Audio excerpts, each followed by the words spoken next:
कब से मैं कहता हूँ कि कम से कम जैसे मुसलमान नमाज पढ़ने जाता है टोपी जरूर लगा, और 10 का देश सिख गुरुद्वारे में जाता है ना तो सर जरूर ढक लेता है। मैं बार बार कहा कि ऐसे शर्माते हो मत लगाओ तिलक चंदन, लेकिन कम से कम जब धार्मिक सभाओं में आओ, सत्संग में आओ, देखो तिलक लगा के आओ।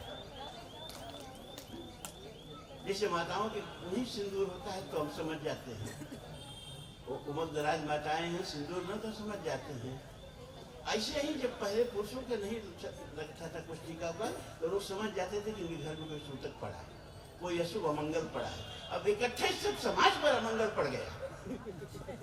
चंदन लगाने में शर्म आ रही, हिंदू राष्ट्र चाहिए, एमएलए एमपी बनने के लिए हिंदू राष्ट्र चाहिए, चोरी चमारी करने के लिए, राष्ट्र को छुट्टे समझ चरने के लिए हिंदू राष्ट्र चाहिए, हिंदू की तरह जीने के लिए हिंदू राष्ट्र नहीं चाहिए,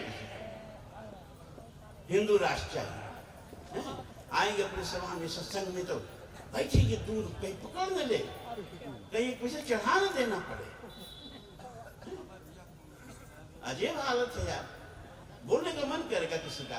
गंभीर प्रश्न कैसे, कितने गंभीर प्रश्न है, और सुनने की जिनकी पात्रता है वो क्या है, बैठने का सब समाज सब सभा से बना है। ऋग्वेद हमारा कहता है वो ये जो सभे जो यजमान चाहिए, हमारे यजमान का जो सुपुत्र हो, क्या हो, वीर हो और सुशब्द हो। तो पुत्र तो आते ही नहीं है। राष्ट्रोत्थान की बात किससे करें, कुछ करने की बात किससे करें। सोच लो कि समुद्र के किनारे खाली जांबवान बैठे हैं, एक को हनुमान नहीं है, तो समुद्र संतरण करके सीता का पता लगाने के लिए किससे कहें, किससे कहें, जांबवानों से कहें हैं? हमारे सारी चीज क्या है, गाना भी हम गाते हैं निर्गुण, निर्गुण गाते गाते एक ही धरती पर एक इंच जमीन अपनी जिम्मे नहीं बची। बहुत अच्छा लगता है निर्गुण। तो भाई जब निर्गुण सुनना है, यहाँ रहने की क्या जरूरत है, यहाँ राष्ट्र बनाने की क्या जरूरत है, नहीं तो दिन में मर जाना। मरने की बात खाली हिंदू करता है,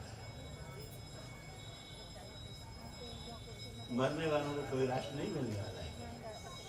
गीता सुनेगी जो युद्ध के मैदान में दोनों तरफ 18 छोड़ी सेनाओं के बीच में कही गई, जहाँ एक से एक दिव्यास्त्र, एक से ब्रह्मास्त्र छूटने वाले, जहाँ विष्णु जैसे, द्रोण जैसे, कर्ण जैसे, द्रोणाचार्य जैसे, कृपाचार्य जैसे, शल्य जैसे सामने खड़े, उनसे सामना करना है। पीछे भी कोई सामान्य लोग नहीं खड़े, और उस बीच में गीता है। गीता को सुनने के लिए उतनी प्राणवंतता चाहिए, उतनी जीवंतता चाहिए, और सामने अर्जुन चाहिए। तो अर्जुन कहते ही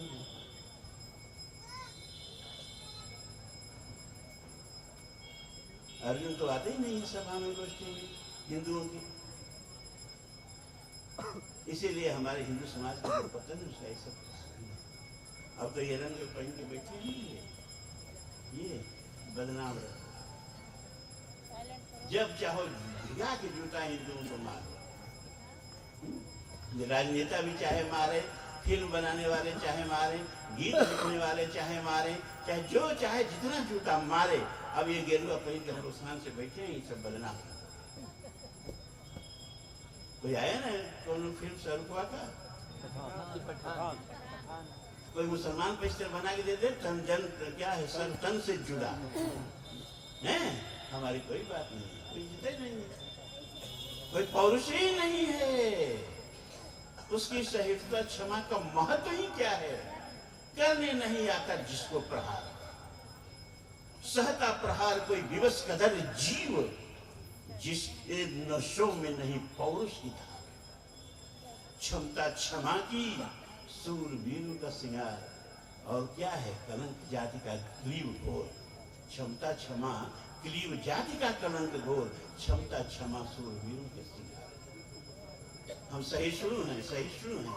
हमारे पिता की छाती में बैठो, हम सहिष्णु हैं, हमारे माता की छाती पर बैठो, हम सहिष्णु हैं, लब जिहाद करके हमारी बहन बेटियों को ले जाओ, 15% लोग 85% की बहन बेटियों को ले जाओ, हम सहिष्णु। एक सीता के सत्यत्व की रक्षा करने के लिए समुद्र पर पुल बांध करके रावण को उसी में डुबा दिया गया। उससे व्यतीत गौरव के दिन कहाँ चले गए? अब उधर कोई पीर पर मजार पर खेल रहा, उधर खेल रहा, उधर मेला लगा है। अब मेला वालों को गीता जैसा प्रगल्भ प्रवचन सुने। और एक बात और, अब जितने लोग पंडाल में आ गए ना, वो हम लाभ कर रहे हैं। कल हम 3 बजे चले, 11:30 बजे पहुंचे, 11:30 बजे से पहले कोई नहीं हिले। 1 घंटा क्या कह रहा था? जिसको बैठना बैठे, जिसको जाना हट जाए। 1 घंटा क्या कह रहा था? 1 घंटा में क्या बोले?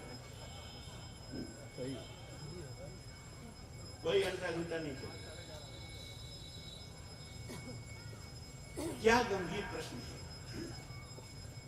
सृष्टि के निर्माण के एक वैज्ञानिक हुआ,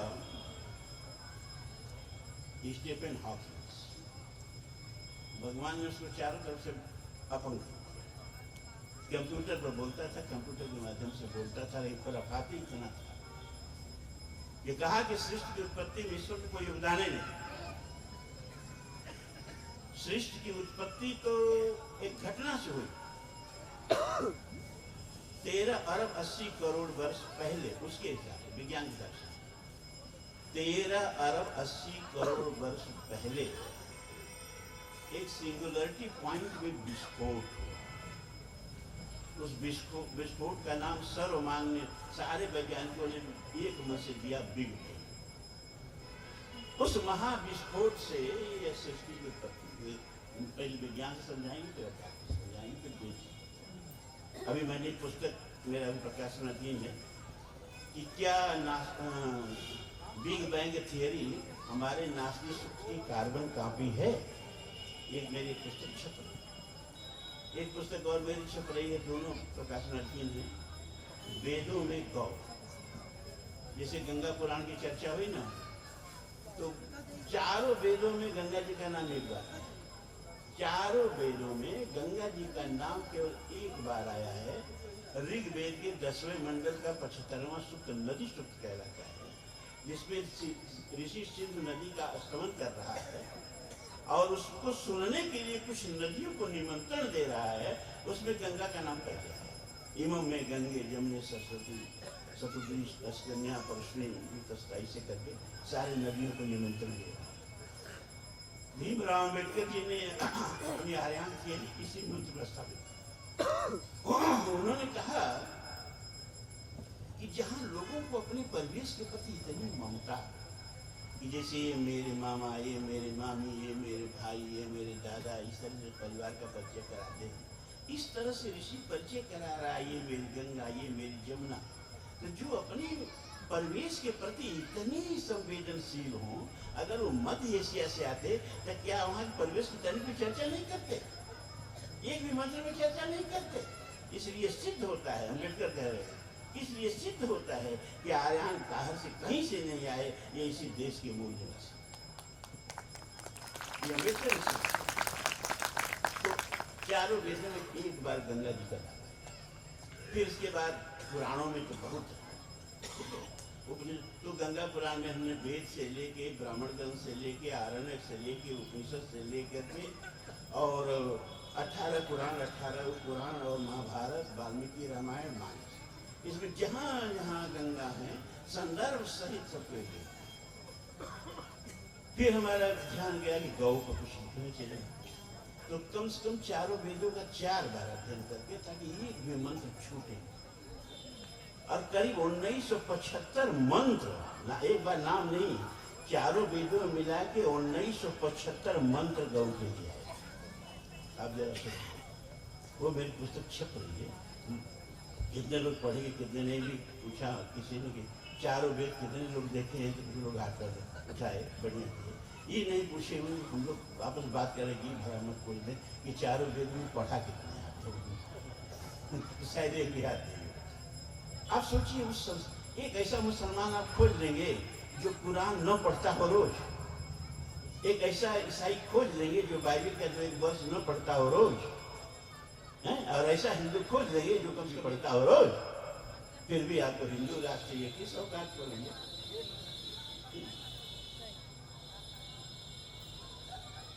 तो ऋग्वेद में 10वें मंडल में 129वां सूक्त जो है वो नासदी सूक्त कहलाता है। उसमें 7 मंत्र जिसमें सृष्टि की उत्पत्ति के बारे में बताया गया। अब आप ही बताइए कि वेद के प्रमाण के बाद तो किसी प्रमाण की जरूरत नहीं पड़ेगी। गीता भी वेद की दुहाई देता है, भागवत भी वेद की दुहाई देता है, सारे रामायण भी वेद की दुहाई देता है, नाना पुराण विद्वानों। क्यों महाराज जी? तो वेद को तो किसी प्रमाण की जरूरत नहीं है कि वेद भी प्रमाण देता है कि गीता में बात कही गई, उसको जरूरत पड़ती है। वेद प्रमाण देता है कि भागवत में बात कही गई, उसको जरूरत पड़ती है। ये लोग प्रमाण देते हैं वेद का, तब इन लोगों की मान्यता नहीं तो मान्यता नहीं है, साफ बात। तो वेद में सृष्टि की उत्पत्ति के बारे में क्या कहा गया है ये मैं बताऊंगा, लेकिन पहले विज्ञान की बात सुनिए।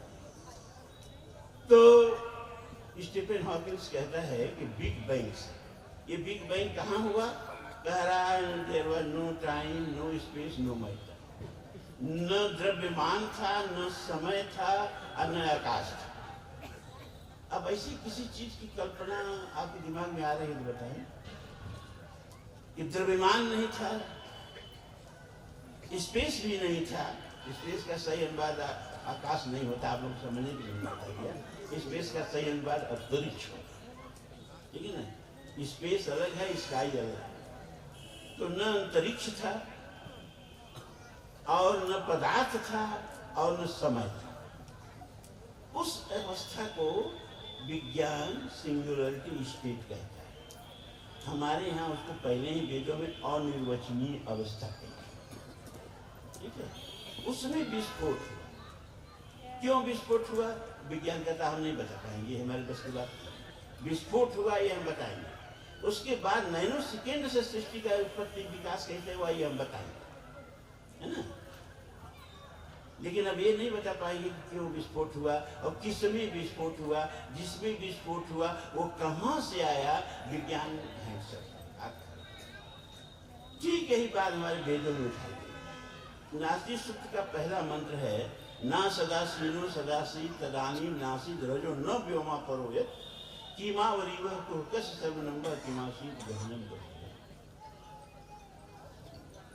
विज्ञान कहता है कि न द्रव्यमान था न आकाश था। कह रहा है ना, हमारे यहाँ कहा गया ना सदा सीनो सदा सी तदानी।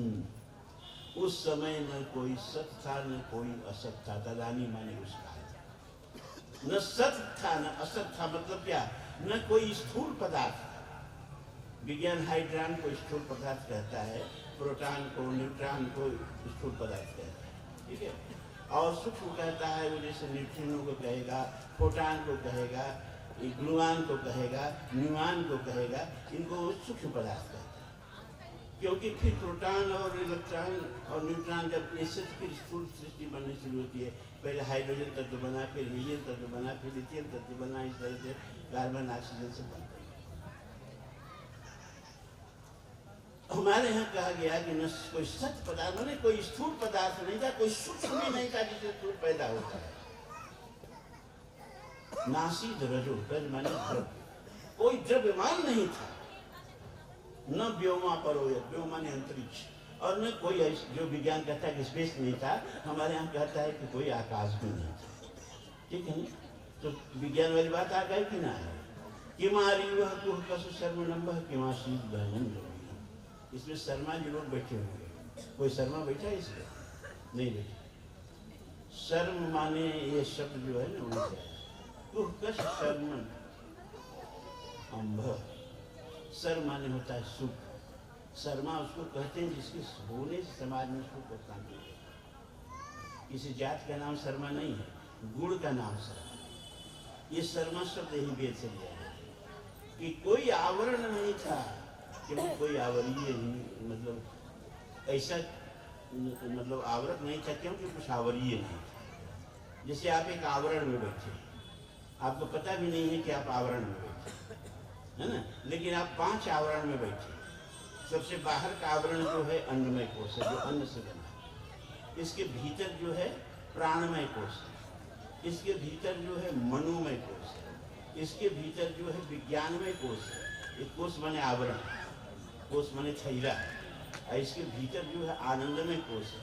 इस 5 कोशों के 5 फानुसों के बीच में ये आत्मा दिख रही, ये आत्मा बैठी। इस तरह से उस समय जैसे पृथ्वी का आवरण है ना, पृथ्वी के चारों तरफ वायुमंडल है, पृथ्वी पर जल है, पृथ्वी के चारों तरफ ओजोन की परत है, विद्युत चुंबकीय पृथ्वी का एक परिक्षेत्र है, नहीं तो सूरज की अल्ट्रावायलेट किरणें का अंतर्गत सब आके नष्ट कर देते हैं। तो पृथ्वी एक आवरण में है, तभी यहाँ जीवन है, आप समझे। लेकिन तब कोई ना आवरण था, क्योंकि कोई आवरण ही नहीं था। कि मासी गहनम कबीरा में आगाज जल भी तो नहीं था। तो सिंगुलरिटी स्टेट की पहली बात कह दी गई। अब दूसरे में कहता है कि न मृत्यु राशि अमृतम न तरही न रात्रा अहन आसी प्रकृत आनी दवातम स्वधया तद एकम तस्माध्यानन पर न मृत्यु राशि अमृतम न तरही न रात्रा अहन आसी प्रकृत। तरही माने उस काल में, उस समय में न मृत्यु था और न अमृत था। कोई मरने ही वाला नहीं था तो मृत्यु कहां से? तो न कोई अमर था न कोई मरण से शर्मा था, कुछ नहीं था। और रात और दिन का भेद बताने वाला समय भी नहीं था। प्रकृति माने होता है भेद, रात और दिन का भेद बताने वाला समय भी नहीं था। तो विज्ञान की तीनों बातें हमारे पहले आगे की नहीं, ये सब आज बता रहे हैं। हमारा ऋषि कब बता रहा है कि न द्रव्यमान था, न आकाश था, न समय था, न मृत्यु राशि न मृतम न तरही न रात्रा अहन। अहन माने दिन होता है, रात माने रात होता है। रात और दिन का प्रकृति माने भेद बताने वाला कोई समय सूचक चीज नहीं था, मतलब समय का अस्तित्व नहीं था। आनी दवातम स्वधया तद एकम तस्माध्यानन परम किंचन। फिर भी कुछ था। विज्ञान कहता है कुछ नहीं था, अर्थ नहीं था।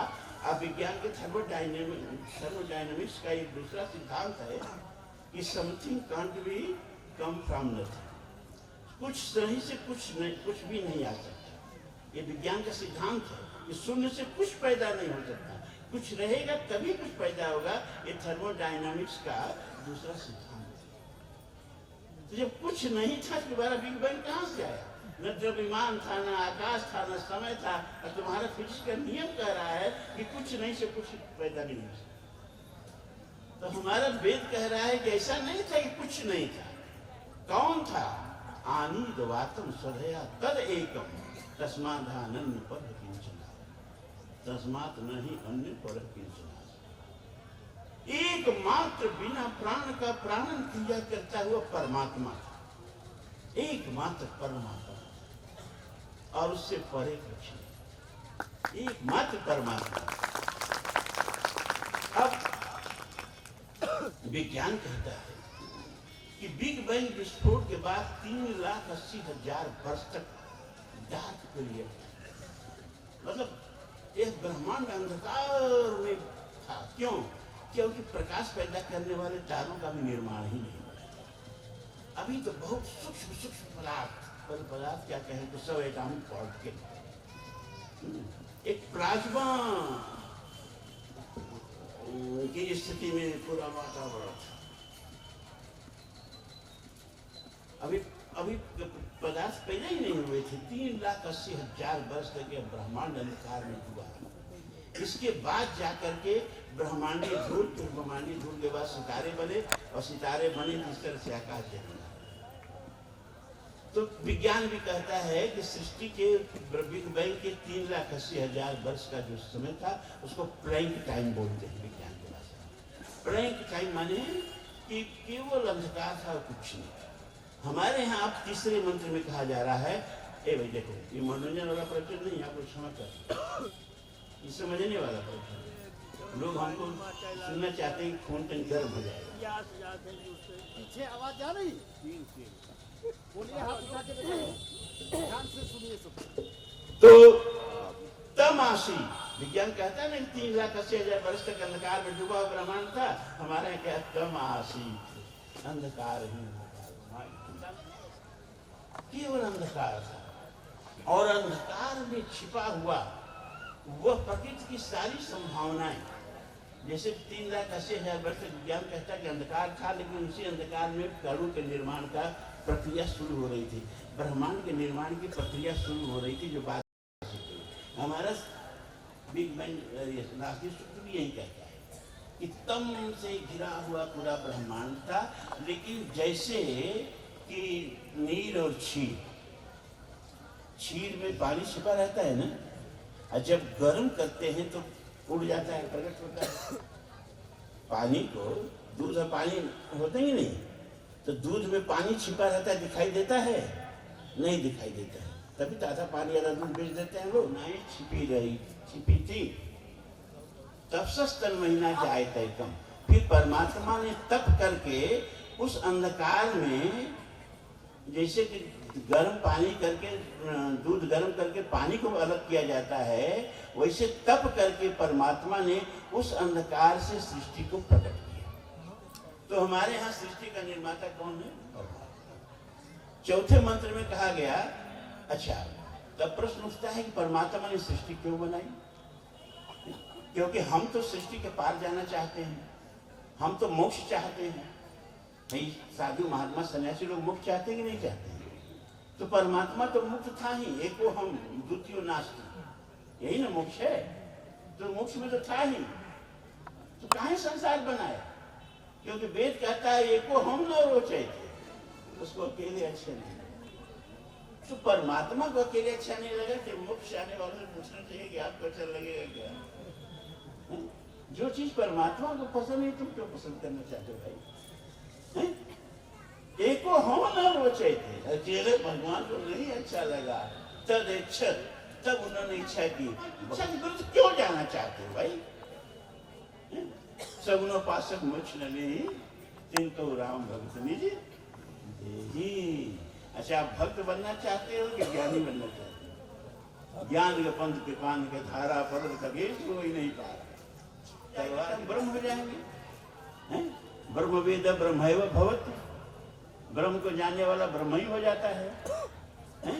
सोई जाने जे देव जनाई, जानत तुम्हें तुम्हें हो जाई, तुम्हारी कृपा तुम्हें रघुनंदन, जानत भगत भगत उर। विज्ञान भी इसी को बोल रहा है कि बिग बैंग के बाद यह ब्रह्मांड फैल रहा है, प्रकाश की गति से तेज फैल रहा है। 13 अरब 80 करोड़ वर्ष विज्ञान के हिसाब से बिग बैंग विस्फोट हुआ, और 93 अरब प्रकाश वर्ष तक के ज्ञात ब्रह्मांड का हमारे पास परिणाम है। प्रश्न है कि 13 अरब 80 करोड़ वर्ष पहले जब ब्रह्मांड पैदा हुआ, तो 93 अरब प्रकाश वर्ष का आपको कैसे ज्ञान हो गया? तब प्रश्न ये है कि ब्रह्मांड जब पैदा हुआ तब से फैल रहा है, और प्रकाश की गति से तेज फैल रहा है।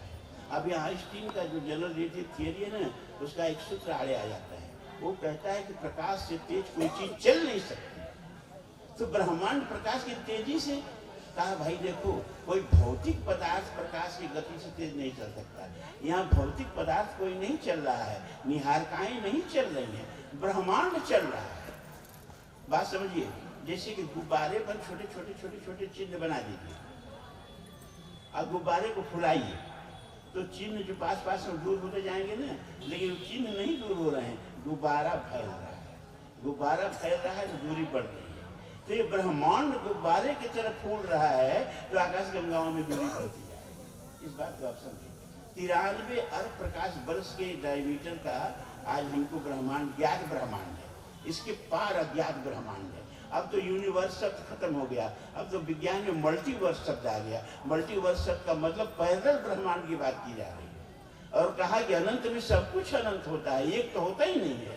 तो अनंत है ब्रह्मांड, तो ये अनंत पृथ्वियां हैं, यही जस्ट द सेम अनंत मतलब जस्ट द सेम सूरज अनंत है, जस्ट द सेम पृथ्वी अनंत है, और जस्ट द सेम हम आप अनंत। यहाँ भी कथा हो रही है, और कहाँ करोड़ों प्रकाश वर्ष दूर भी कथा, यही जस्ट कथा हो रही है। ये विज्ञान बोल रहा है, ये मिरर कास्मस की बात चल रही है। ये सब बातें समझ में आपको नहीं आती। गुरु जी इस सब एमएससी के छात्र, हम सोचे कि सोच रहे हैं कि गुरु जी रामायण जानते हैं, उन लोग रामायण है, ये एमएससी छात्र के सामने क्या बोलेंगे?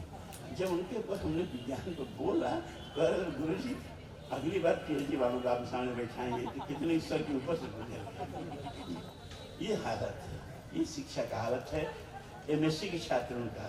तो भैया आप लोग तो गीत गाना बजाना वाले हैं, यही नहीं पढ़ने के नाम पर सुनते हैं, तो इस समझ में थोड़ी परेशानी आएगी। तो प्रश्न उन्होंने ऐसा कठिन कर दिया। तो भैया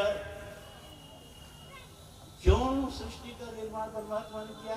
तो अगला मंत्र में बताया कामस्तग्रे सम्मत दादी मनसो रेता प्रथमो में राशि सतो बंधु मसत निर्विंदन हित प्रतिशा कवयो मनुष्या। कामस्तग्रे समवर्तताधि, इस सृष्टि की उत्पत्ति में परमात्मा से सृष्टि की उत्पत्ति हुई, लेकिन सृष्टि की उत्पत्ति से पहले काम पैदा हुआ।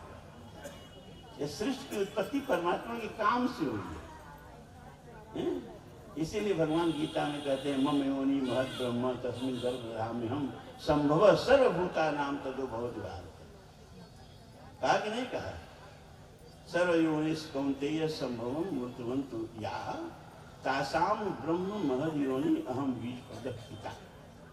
गीता में बता दिया, और गीता में साफ साफ सृष्टि की उत्पत्ति को बताया। पूरा नास्तिक सूत्र एक मंत्र में पिरो दिया। लेकिन दुख इस बात का है उस मंत्र की व्याख्या न शंकराचार्य ने की, न रामानुजाचार्य ने की, न माधवाचार्य ने की, न बाल गंगाधर तिलक ने की। मतलब सारे उस मंत्र इसमें नास्तिक सूत्र का पूरा छिपा है, सृष्टि की उत्पत्ति का सारा गर्भ छिपा है। उस मंत्र की किसी ने व्याख्या नहीं, उस मंत्र की भी हम व्याख्या आज करें। उसमें है कि सहयज्ञ प्रजा सृष्ट्वा पूर्ववाच प्रजापति अनेन कश्वस्तमेश ओ अस्तिष्ट काम। पूरा नास्तिक सूत्र इसमें है, हम भी बताएंगे। लेकिन आप लोगों ने वो रोज वाला पिछले साल प्रवचन नहीं आया, दुख है। तो कामस्तग्रे समवर्ततादि मनसो रेता प्रथम में राशि। पूर्व कल्प के जीवों की जो अधूरी इच्छाएं, अधूरी वासनाएं, लोग जाते जाते भी कुछ और देख जाना चाहते हैं, मुझती हुई भी खुली आंखें। वो मरसाला में भी हम बच्चे ने लिखा, हरवंश राय बच्चन ने, कि कितने अरमानों की कब्र बनकर कैसे खड़ी है मधुशाला, है ना? इतने अरमानों की बनकर कब्र खड़ी है मधुशाला। तो लोगों की अधूरी इच्छाएं, अधूरी वासनाएं वो परमात्मा के मन में रेत बनकर इस सृष्टि के उत्पत्ति का बीज बन के पड़ी हुई। उन अधूरे जीवों की वासनाओं, इच्छाओं को पुनः पूरा करने के लिए परमात्मा ने उन जीवों के जो नहीं के अंश मवे वांसो जीव लोग जीव भूत सनातन, उनको आनंदित करने के लिए, उनको फिर से जीवन का अवसर देने के लिए जो रेतस बन करके, जो वीर्य बन करके परमात्मा के अंतस में पड़ी हुई थी अधूरी वासनाएं, इच्छाएं, वेद कह रहा है, उसमें हम कोई बहस नहीं कर रहे। उसके चलते परमात्मा के मन में डिजायर पैदा हुई, कामेच्छा पैदा हुई। मतलब इच्छा, काम माने इच्छा, इच्छा पैदा हुई। इच्छा का ओम ऐम ह्रीम क्लीम में क्लीम है ना, ये क्लीम जो है इच्छा बीज है ना, एम जो है ज्ञान बीज है, और वो ह्रीम जो है माया। ये तीन ही सृष्टि की उत्पत्ति में है और तीन ही सबको चाहिए। मान लीजिए आपके पास धन बहुत है, ठीक है ना, और आपके पास ज्ञान भी बहुत है, लेकिन कुछ करने की इच्छा ही नहीं है, तो ज्ञान और धन रह के भी आप कुछ करेंगे क्या? मुर्दा की तरह पड़े रहेंगे, कुछ करेंगे? ज्ञान और धन की तो सार्थकता तभी न होगी जब आपके अंदर इच्छा हो। तो ज्ञान की भी सार्थकता और धन की भी, माने लक्ष्मी की भी सार्थकता, सरस्वती की भी सार्थकता काली में है। अगर काली नहीं है, दोनों बेकार। इसीलिए ओम ऐम ह्रीम क्लीम में क्लीम मंत्र को सबसे महान माना, और इन तीनों देवियों में काली को सबसे महान माना। ये बात जान लीजिए, काली को ही सबसे महान माना गया। इसीलिए काली तो शिव के वक्ष पर पैर रख के खड़ी है, न लक्ष्मी की हिम्मत है, न सरस्वती की हिम्मत है। क्यों? क्योंकि इन तीनों में इच्छा ही सबसे प्रधान है। इच्छा ही नहीं तो कुछ नहीं। तो सृष्टि की उत्पत्ति का कारण भी हमारे वेद ने बता दिया, विज्ञान नहीं बता पाता है? सतो बंधु मसत निर्विंदन जित प्रतिष्ठा कवियो मनीषा। असत में सत छिपा हुआ था, बंधु माने बधा हुआ था, छिपा हुआ था। सत माने स्थूल पैदा होता है, पंचतर मात्राएं, पंचतर मात्राओं से क्या पैदा होता है? कोडस विकार, और इस तरह सृष्टि बनती है। अब उसकी अलग से व्याख्या करेंगे सांख्य। अब अगला प्रश्न, अगला मंत्र है कि तिरस्तीनो वित्तो रश्मि शाम अदस उदासी दुपसुदासी रेतुदा आसन महिमान आसन सदा अवस्था प्रयति परस्ता। यह सृष्टि विज्ञान कहता है कि सेकेंड के माइक्रो सेकेंड माने 10 लाख तरफ सृष्टि का विकास हो गया। यही बात हमारे यहाँ पहले बताई जाए, जैसे सूरज से किरणें निकल के चारों तरफ एक साथ फैल जाती हैं, नीचे ऊपर आड़े तिरछे चारों तरफ एक साथ, उसी तरह ब्रह्मांड नीचे ऊपर चारों तरफ एक साथ फैल गया, जिसमें 2 तरह के तत्व, क्या? मम योनि महद ब्रह्म तस्मिन् गर्भे धाम, माने जो उससे श्रेष्ठ है जीव, जो भोक्ता है। अगर भोक्ता ना हो विज्ञान है तो क्या है? ये बस परमाणुओं का, ये सब सूक्ष्म अणुओं का नाचता हुआ एक इलेक्ट्रोमैग्नेटिक वेव्स और कुछ नहीं देखते हैं तो उसमें मंदिर दिखाई देता है। विज्ञान आ गया। हमारे आकार 2 तरह की चीजें इस प्रकृति में थी निर्माण में, कौन? जड़ और चेतन, ऐसे साफ साफ समझिए। अब इसके बाद वेद भी अब हाथ खड़ा करने जा रहे हैं। तो वेद भी कहता है को अद्धा वेद को अयि प्रवोचत कुतः जाता को तीर विशिष्टि अर्वाग देव अस विसर्जने नाथा को वेद यत आबभूव। को अद्धा वेद को अयि प्रवोचत, कौन बता सकता है, कौन जान सकता है? क्योंकि अर्वाग देवा विसर्जने नाथा, देवता भी इसके उत्पत्ति के बाद पैदा हुए, तो देवता भी नहीं बता सकते। यदिवा दधे यदिवा न अस्याध्यक्ष परमे व्योमन सुवंग वेद यदिवा न वेद। यह सृष्टि जिससे पैदा हुई सो भी इस सृष्टि को धारण करता है कि नहीं करता है, वही जाने, वही जाने, सोई जाने जे देव जनाई। और जानत तुम्हें हो जाए। केनोपनिषद में कथा आती है कि एक पुतली नमक की समुद्र से निकली, फिर उसको समुद्र की गहराई जानने की चाह लिया जाए वरुण थोड़ा सा। तो आपके प्रश्न का थोड़ा बहुत उत्तर देने की कोशिश की, अब इससे ज्यादा उत्तर तो वेद भी नहीं दे सकता है ना।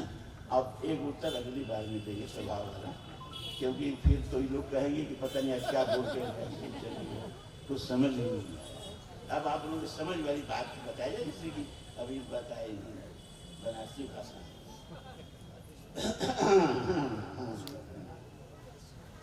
तो भैया हम कहते हैं कि ईश्वर की भक्ति बहुत बढ़िया बात है, बहुत बढ़िया बात है, करनी चाहिए, लेकिन ईश्वर अवलंबन नहीं होना चाहिए, उसके हम बहुत विरोध। ईश्वरावलंबन नहीं होना चाहिए। कोई भी चीज ईश्वर पर नहीं छोड़नी चाहिए। क्या अर्जुन, जो गीता सुनने आप बैठे हो, तो क्या अर्जुन ने ईश्वर पर छोड़ दिया लड़ने का काम कि खुद लड़ा? अरे भगवान ही खाक रहे हैं। अब बिल्कुल विराग शिष्ट लय हुई तो उनको ही कौरों को मारने की कौन सी बड़ी बात?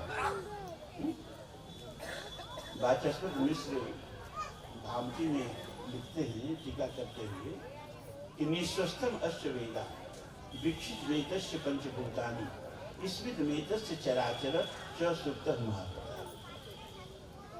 भगवान ने सांस लिया और वेद प्रकट हुआ, जाति सहज श्वास श्रुति श्वास लिया वेद प्रकट। और कभी कभी अपने नाक बजने लगती है तो नींद टूट जाती है कि नहीं? अपने ही नाक का खराटा सुन के कभी कभी नींद टूट जाती है कि नहीं टूट जाती है? अरे दूसरे की तो टूट ही जाती है, कभी कभी अपनी भी टूट जाती है ना। तो ये वेद जब स्तुति करने लगे, मतलब परमात्मा की नाक की सब खड़खड़ाहट, तो जब ये स्तुति करने लगे तो परमात्मा की नींद खुल गई। जब नींद खुल गई, देखने मात्र से पंचभूतानि, इस सृष्टि के जो 5 उपादान है, छिज्जर, पावक, गगन, समीर, पैदा हो गए। अपने दृष्टि के चमत्कार को देख के परमात्मा मुस्कुरा दिए, इसमें मुस्कुरा दिए तो सृष्टि का फूल खिल गया, सृष्टि पैदा हो गई। अतः तो परमात्मा को नींद आ गई, पलकों को पलके गिरी और कोट कोट ब्रह्मांड चुन। जिसके पलक पर पलक गिरने से धरती तो आपके कहीं ब्रह्मांड में है ही नहीं। आपकी आकाश गंगा में अब तक 400 अरब सूरज का पता चलता है।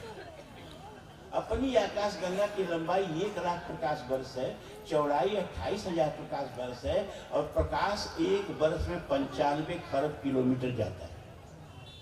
1 वर्ष में 95 खरब किलोमीटर जाता है। इस हिसाब से चले तो 1 लाख वर्ष लगेगा लंबाई पार करने में आकाश गंगा की, और 28,000 प्रकाश वर्ष लगेगा चौड़ाई पार करने में। और ये आकाश गंगा इस ज्ञात ब्रह्मांड में समुद्र में एक बूंद की तरह है। अब यह ज्ञात ब्रह्मांड तो अनंत, लेकिन ये सारा ब्रह्मांड इसके पलकों को पल के गिरने से नष्ट हो जाता हो, वो कौरवों को सेना मारने के लिए जिसके रथ हाँक रहा है उसको लड़ने के लिए कह रहा है। काहे लड़ने के लिए कह रहा है? भागवत में आता है किम पुरुष अध्याय में कि मर्त्यावतारस्त्वी मर्त्य शिक्षणम रक्षो वधाय केवलम। हे परमात्मन, आपका अवतार रावण को मारने के लिए नहीं होता है,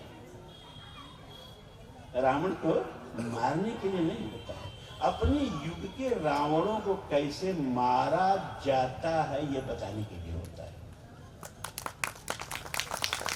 बल्कि आप तो बस ढोलक बजा के गाओगे कि जैसे अपने उस रावण को मार दिया, इस रावण को भी मार दिया। अरे भगवान जिसका रथ हाँक रहा है उसके लिए तो किसी को मारा नहीं, आपके लिए मार देंगे? यदि ईश्वरावलंबन कोई फायदा है? जिसे द्रौपदी की लाज बचाए, फिर इसके बाद किसी भी औरत की लाज बचाए हो तो बता दीजिए, एक उदाहरण बता दीजिए।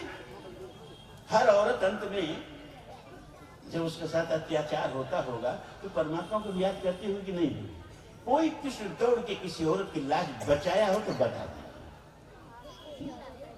बताइए। सीताएं हरी जाती हैं, अपनी सीता को भगवान ने बचाया। किसको बचाया? अपनी पत्नी को बचाया, आपकी पत्नी को नहीं बचाया। एक भी उदाहरण बता दीजिए कि भगवान राम ने किसी दूसरे की पत्नी को बचाया। उन्होंने कहा हम अपनी पत्नी को बचाए, तुम अपनी पत्नी को बचाओ। अपनी पत्नी को कैसे बचाया जाता है हमसे सीखो। ये भागवत कह रहा है कि सिखाने के लिए। अरे गीता में कृष्ण भगवान, गीता के आप लोग सुनने आए हो ना, तो क्या सुनते हो गीता? गीता में भगवान कह रहे हैं कि अर्जुन न मे पार्थास्ति कर्तव्यम त्रिलोकेषु किंचन न वा तवाप्तव्यम वर्ति व चक्कर। हे अर्जुन, तीनों लोक में कुछ भी प्राप्त करने के लिए मेरे लिए नहीं, सब प्राप्त। 500 सूर्य स्वाहा, ये सारा ब्रह्मांड जैसे हम चलते हैं हमारे पैरों में धूल लग जाती है, वेद कहता है वैसे परमात्मा के चरणों में धूल की तरह ब्रह्मांड लगा हुआ। विज्ञान भी कहता है कि जितना ज्ञात ब्रह्मांड है, ज्ञात अज्ञात अनंत, वो सब केवल 5%। 28% इस ब्रह्मांड का जो है वो डार्क मैटर है, और 65% इस ब्रह्मांड का डार्क एनर्जी है। न डार्क मैटर विज्ञान के पकड़ में आ रहा है, न डार्क एनर्जी विज्ञान के पकड़ में आ रही है। 5% में निखिल ब्रह्मांड है, उसी में उपचुप कर रहे हैं सब। यही नहीं पता है कि धरती के अलावा कई प्राणी रहते हैं। कितना हमारा बौना है विज्ञान, जिस पर आप लोग इतना भरोसा करते। तो भैया अर्जुन की लड़ाई अर्जुन ने खुद लड़ी। भगवान कहते हैं उद्धाय कृत निश्चय। अर्जुन कहता तीनों लोग के मालिक बैठे हुआ, हम तो कह रहे उद्धाय कृत निश्चय, उद्धाय कृत निश्चय। कहीं नहीं मार ले रहे। भगवान ने मारा क्या अर्जुन के लिए किसी को? अरे इतने नहीं, कहते हैं योग क्षेम वहां में हम कहा कि नहीं कहा, खूब योग क्षेम ग्रहण किया ना, उसका इकलौता लड़का मरवा दिया। बोलिए एक। अच्छा वो जगन्नाथ जी आप लोग जाते कितने लोग गए होंगे जगन्नाथ जी? जगन्नाथ जी में बलभद्र जी बैठे हैं और इधर जगन्नाथ जी बैठे हैं, बीच में सुभद्रा जी बैठी है ना। झोली फैला फैला के औरतें पता नहीं क्या क्या मांगती है। उसमें किसी औरत को क्यों नहीं आप बताते हो कि सुभद्रा है जिसका 14 वर्ष का लड़का पूछ के मार दिया गया, ये अपने बेटे को नहीं बचा पाई, तुम्हारे बेटे को बचा देगी? कौन समझाए, किसको समझाए भाई? ईश्वरावलंबन से आप चूकोगे नहीं। और 1000 वर्ष गुलाम रहे ईश्वरावलंबन के चलते। इन मंदिरों ने इन आक्रमणकारियों को आमंत्रित किया लूटने के लिए। अकूत धन इन मंदिरों में छिपा था। मंदिर तो बना दिए लेकिन मंदिर की रक्षा करना नहीं सीखे। क्यों? क्योंकि मंदिर की आराधना कैसे की जाती है हमने नहीं सीखी। हनुमान जी जो मंदिर में हैं, वो हनुमान जी मूर्ति से निकल के आपकी कोई सहायता नहीं कर सकती। जब तक वो हनुमान जी आपके व्यक्तित्व में नहीं उतरेंगे, आपके चरित्र में नहीं उतरेंगे, आपके भीतर नहीं उतरेंगे, भीतर प्रकट होकर चाहे जितना कुछ करते। हमारे यहाँ काशी में काल भैरव बाबा, उनका नाम लेने से भी लोग डरते। और हमने देखा ऐसे कान पकड़ के सब भिंगिया चल जाए, कहते ही बकरा करके जाओ तो बड़ा खुश। वो काशी के कोतवाल, ठीक है। हमने कहा इनको शंकर जी ने सस्पेंड कर दिया, कोतवाल है ये। क्यों? क्योंकि 1194 से लेकर 1669 तक शिव जी का मंदिर 6 बार, और ये अपना मंदिर में चुपचाप बैठे रहे। किस तरह के कोतवालों की रक्षा लीजिए? क्योंकि आप, उनका दोष नहीं है, आपका दोष है। अगर 10 लोगों के भीतर वो काल भैरव उतर गए होते ना, तो शिव जी का मंदिर एक बार भी नहीं खुलता। लेकिन वो तो मंदिर में बैठे हैं, हम परेशान करके तो विज्ञा रहे। हनुमान जी हमारे भीतर उतर जाए तो फिर किसी के मजाल नहीं। अब देखो, पात्र जी कहा करते थे, सही कहा करते थे कि भागवत अरे सारी गीता में समझे में नहीं आएगी। क्योंकि गीता का एक भी योगी नहीं है। गीता में कहा गया सुखे दुखे समय लाभा लाभ हो जाए। अभिमन्यु के मरने पर जितना अर्जुन ने अपनी छाती पीटी ना, उतना हास्य उसने मुसलमानों ने पीटा। महाभारत पढ़ा है, वो गीता योगी है। जितना वो रोया, कृष्ण का हमको मिलाओ हमारे बेटे से, कृष्ण को ले जाना पड़ा, जहां दूसरे जन्म में गया वहां ले जाना। गीता योगी। अच्छा भैया, तीन ही गीता के प्रमुख श्रोता हैं, अर्जुन, धृतराष्ट्र और व्यास। कृष्ण ने कहा सीधे, अर्जुन ने सुना, अर्जुन में गीता नहीं उतरी। और नहीं तो जले पर नमक क्या छिड़क दिया कि जब पूरा महाभारत खत्म हो गया तो ये सुना, आपने जो गीता हमसे कही थी ना, हम भूल गए, हमको फिर से सुना दी। भगवान ने कहा, जिस योग में बैठ के हमने उसको सुनाया तो फिर से नहीं सुना सकता, तो एक दूसरी गीता सुनाई जिसे अनुगीता। ये सब जानते हैं, जानिए कि गीता योगी लोग गीता में नहीं मिलेंगे। दूसरी गीता सुनी धृतराष्ट्र ने, किसने सुनाई? संजय ने सुनाई ना। वही जो भगवान ने अर्जुन से कहा, वो सुन के संजय ने किसको सुनाया? धृतराष्ट्र में कितनी गीता उतरी, उतना बेईमान आदमी है। भगवान अपना पराया से दूर होने की बात कहते हैं, कहता माम का पांडवाश्चय, हमारे और पांडव, हमारे और पांडव। यही मोह तो गीता की जड़ है, इसी पर गीता का प्रहार है। इसीलिए तो अंत में कहा नष्टो मोह। पूरा गीता सुनने का अर्जुन को क्या प्रभाव पड़ा? मोह नष्ट हो गया। जिसका मोह नष्ट न हो उसमें गीता को समझो गीता योगी नहीं। तो धृतराष्ट्र भी खारिज। अब जो संजय ने धृतराष्ट्र से कहा वो व्यास हमको बता रहे हैं 18 अध्याय में लिख के बता रहे हैं ना। जैसे भागवत की कथा, भगवान नारायण ने ब्रह्मा जी को भागवत का सारा सार भागवत चतुर्थ 4 श्लोक में समझाया। ब्रह्मा ने अपने पुत्र नारद को उसको कुछ ज्यादा व्यापक करके समझाया, नारद ने व्यास को कुछ ज्यादा व्यापक करके समझाया, और व्यास ने उसको 12 स्कंद लिख दिया। समझे?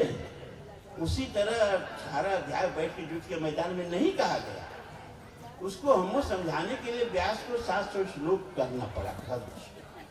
अब व्यास जी कितने बड़े गीता योगी हैं जो हमको गीता सुना रहे हैं। तो श्री महाभारत में जब सुखदेव जी की मृत्यु होती है, जो व्यास जी के पुत्र हैं, अरे एक अध्याय खाली व्यास जी अपने विलाप से भर दिए। पहले तो पुत्र जब जा रहा है संन्यास लेने तभी छाती, ताताराज हुआ, छाती पीट के पीछे पीछे, है ना, हा पुत्र दौड़ रहे हैं, फिर भी चलो ठीक। लेकिन जब सुखदेव जी की मृत्यु होती है, एक अध्याय में व्यास जी विलाप करते हैं। तो गीता योगी कहेंगे उनको हम, तो गीता योगियों को गीता का सही अर्थ समझोगे तो गीता में तो मिलेगा ही नहीं, क्योंकि एक को गीता योगी नहीं। गीता योगी हनुमान जी हैं, गीता योगी भरत जी हैं, गीता योगी गोपियां हैं, गीता योगी मीरा हैं, गीता योगी राज के साधु रामकृष्ण परमहंस जैसे संत हैं। इन लोगों में तो गीता उतरी ही नहीं। अब हनुमान जी में गीता उतरी, लेकिन कैसे उतरी? कहोगे गीता तो बाद में कही गई। अरे बाद में कहाँ गई? इमं विभस्ते योगम प्रोक्तवान हम अव्ययम। अरे गीता तो भगवान ने सबसे पहले सूर्य को सुनाई, सूर्य ने अपने पुत्र इक्ष्वाकु को सुनाई, एवं राजर्षियों विदु। तो गीता खाली अर्जुन को थोड़े सुनाई। तो गीता उतरी हनुमान जी में, गीता उतरी भरत जी में। हनुमान जी में कैसे उतरी? अरे हनुमान जी ऋषिमुख पर्वत पे बैठे थे। हनुमान जी में क्या सामर्थ्य है कि बाल समय रवि भक्त चलिए। आप भी सीना फुला फुला के पढ़ते हो ना? पढ़ते कि नहीं पढ़ते? क्या बाल समय रवि तब जो सूरज को बचपन में निगल लिया, इतनी सामर्थ्य। और ज्ञानी नाम अगर बन, भगवान खुद हनुमान की प्रशंसा करते हुए कहते हैं, न ऋग्वेद विनीतस्य न यजुर्वेद धार्म्य सामवेद सत्यमेव पदार्थ नूनम व्याकरणम कृष्णनेन बहुधा सुखम बहुव्याहर्तानेन न किंचित अपशब्दित। जो ऋग्वेद सामवेद यजुर्वेद को पचा न लिया, जो व्याकरण का बार बार अभ्यास न कर लिया हो, ऐसी वाणी बोल ही नहीं सकता है लक्ष्मण। इन्होंने इतनी वाणी बोली, एक भी अपशब्द नहीं बोला। और नहीं तो और क्या कहते हैं कि न कालस्य न शक्रस्य न विष्णु वित्त पतस्य च कर्माणि तालस्मे कर्मी यथा युद्धे हनुमतः। न तो विष्णु में वो सामर्थ्य है, न कुबेर में वरुण में वो सामर्थ्य है, न कुबेर में वो सामर्थ्य है, न काल में वो सामर्थ्य है। जो सामर्थ्य हनुमान जी में, मैंने हनुमान जी को युद्ध करते हुए देखा, ये सबसे बड़ा। इतने पराक्रमी, इतने बलवान हनुमान जी ऋषिमुख पर्वत पर बैठे और उनके सर के ऊपर से कन्याएं हल जा रही है। सुरनाग मुनि गंधर्व कन्या, रूप मुनि मुनि सब रावण हर के ले जा रही। वो सीता नहीं हर, पूरा उसका भंडारा भरा। सुरनाग मुनि गंधर्व कन्या, भरत है कि नहीं भरत है? और आपके सामने कोई औरत घर के जाए, कोई पापी खींच के ले जाए और आप चुपचाप बैठे रहे, तो आपको क्या कहा जाएगा? हैं? जोर से बोलिए। तो हनुमान जी के सर के ऊपर से इतना सब कुछ हर के चली गई कन्याएं, वो चुपचाप बैठे रहे, तो उनको क्या कहा जाएगा? बोलिए। ही छूले बोलना सीखा। यहाँ तक कि एक सीता भी हर के चली गई, और सीता हर के चली गई से नहीं कहोगे हनुमान जी ने नहीं जाना। उन्होंने अपना वस्त्राभूषण फेंका और हनुमान जी उठा के लिया के रखा। लेकिन रावण को नहीं किया। जो सूरज को निगल सकता है उसने रावण को नहीं किया। अगर हनुमान जी वहीं बैठे रह जाते तो आज हनुमान जी का इतना मंदिर होता, हनुमान जी का नाम सुनते हमारी सीना फूल जाता, भुजाएं फड़कने लगती। बोलो, अगर हनुमान जी वहीं बैठे रह जाते, अगर हनुमान राम से नहीं मिलते, हनुमान की सोई उस शक्ति को भगवान नहीं जगा देते, उनकी ऊर्जा को, उनके ज्ञान को, उनके जीवन को एक लक्ष्य नहीं देते, तो बिना लक्ष्य के इतनी ऊर्जा, इतना ज्ञान वंदनीय अस्तुत्य होती। लेकिन जब पूछते हैं भगवान से हनुमान को, तुम श्यामल गौर शरीर क्षत्रिय रूप फिर बन दिया, कठिन भूमि कोमल पदगामी कौन हेतु विचरण बन स्वामी। भगवान ने कहा तब आप ही बताओ जी, आप ब्राह्मण हो, टीका उका लगा के आए हो, छोटी जानते हो, आप बताओ जी हम कौन हैं? तब बताते हैं कि तुम तीन देव मह को। हमें लगता है कि ब्रह्मा विष्णु और शंकर में कोई दो आप हो। कहा त्रैत में चला गया, द्वैत में आ गए। नर नारायण की तुम हो, या तो अब नर नारायण ऋषि के अवतार हो। फिर एकत्व में आते हैं कि तुम अखिल भुवन पति लीन मनुज अवतार। या तो आप परमात्मा हो और जगत के कारण हो और भव संसार को तारने के लिए अवतार लिए। भगवान हनुमान की इस बात को पकड़ लिए। उन्होंने कहा तो आप इतना बल, इतना पराक्रम, इतना ज्ञान लेके इस बात की प्रतीक्षा करते रहे कि हम जब अवतार लेंगे तब धर्म की स्थापना करेंगे, तब धर्म खड़ा होगा। उससे पहले जितना भी अत्याचार हो रहा है, ऋषियों मुनियों की हड्डियों का ढेर लग गया, हजारों हजारों औरतें हरी गई, इससे तुमसे कोई मतलब नहीं। अवतार की प्रतीक्षा करते रहे जैसे आगे चल के हिंदू करेंगे। अपने हाथ नहीं उठाएंगे, भगवान सब कर देंगे। आप भी प्रतीक्षा करते रहे इतना ज्ञान विज्ञान बल विक्रम पराक्रम लेके कि भगवान आएंगे, धरती का भार उतारेंगे, और इतना सामर्थ्य लेके आप चुपचाप बैठे रहोगे इस पर्वत पर। भगवान कहते हैं कि मैं जग कारण नहीं हूं, मेरे कारण दशरथ जी। कोस देश दशरथ के जाए, हम पितु वचन मान बन जाए। हम दशरथ के पुत्र हैं। राम नाम लक्ष्मण दो भाई, संग नार सुकुमार। हमारा नाम राम है, इनका नाम लक्ष्मण। एक औरत भी साथ में थी।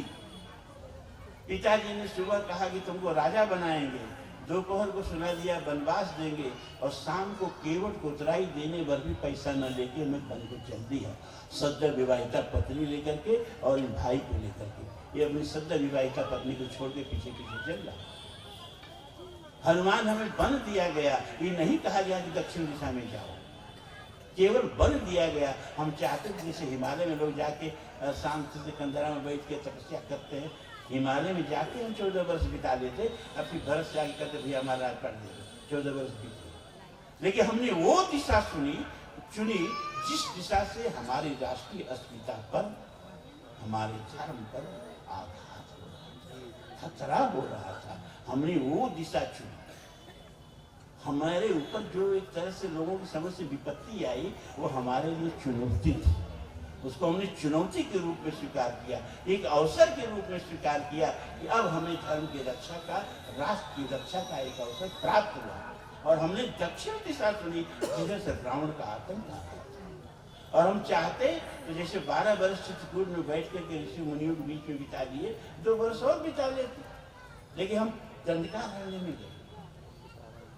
वहां सुपर्णखा उसकी बहन उसका थोड़ा अपमान कर, नाक कान काटने का मतलब नहीं कि नाक काट लिए कान काट, ये सांकेतिक है, ये लक्षणा में लिखा गया है। महाराज जी लक्षणा होता है ना साहित्य में 3 प्रकार का, ये लक्षणा है क्या? अरे उनकी तो नाकें कट गई, मतलब उनका अपमान हो गया। कहते कि नहीं कहते? उनका तो कान काट, अरे वो तो कान नहीं काट गया, उनका मतलब उनकी चतुराई पकड़। ये 2 मुहावरा है कि नहीं है? बोलो। उसकी सुपर्णखा की नाक कैसे कटी? जब वो कहती है कि तुम सम पुरुष न मौसम नारी, तो सीते ही चिते ही कहीं प्रभु बाता। तो प्रभु ने जानबूझ के सीता की तरफ देखा कि जो बोल रही हो, बगलिया में जो औरत बैठी है देखो इसको, अतः अपनी सुंदरता की बखान करो। तो सीता को देखते उसके सामने वहां कुरूप लगी, तो उसकी नाक कट गई कि नहीं कट गई? अपमान हुआ कि नहीं हुआ? कान, उसकी चतुराई थोड़ी देर में यहाँ वहां थोड़ा दौड़ा दिए, लक्ष्मण राम गया, राम जी लक्ष्मण के यहाँ बासरी रूप में आ गई, राक्षसी के रूप में, तो चतुराई पकड़ दी गई। ये नाक कान काटना, उसका अपमान करना। भगवान ने रावण से कहा कि तुम दूसरी की औरतों को घर में बैठा ले हो हर के, ये हमारा संस्कार नहीं है, लेकिन मैं तुम्हारी बहन का जानबूझ के अपमान किया। ये अपमान इसका नहीं किया है, तेहके कर रावण का मन चुनौती दी। ये तुमको चैलेंज है, जब तुमको भी चैलेंज करने वाला तुम्हारे नाक में नथ उतारने वाला आ गया। अब दिखाए अपनी औकात। तू अपनी औकात क्या दिखाता? सब दूषण आया उसको, भगवान ने कहा लक्ष्मण से तुम जाओ, तो नहीं हटो, तुम सब आने से मारो। बाहर के 14,000 राक्षसों को खत्म किया। देख राम रिपुदल, वो भोला कहाँ चल गया? ईश्वरानंद देख राम रिपुदल चलिया, वह बेहद कठिन को लक्ष्मण का ले जानकी जाओगे रावा निश्चित जाओ, कटकल धनुष बाण चढ़ा करके तुलसी इतना सुंदर वहां वर्णन करते हैं।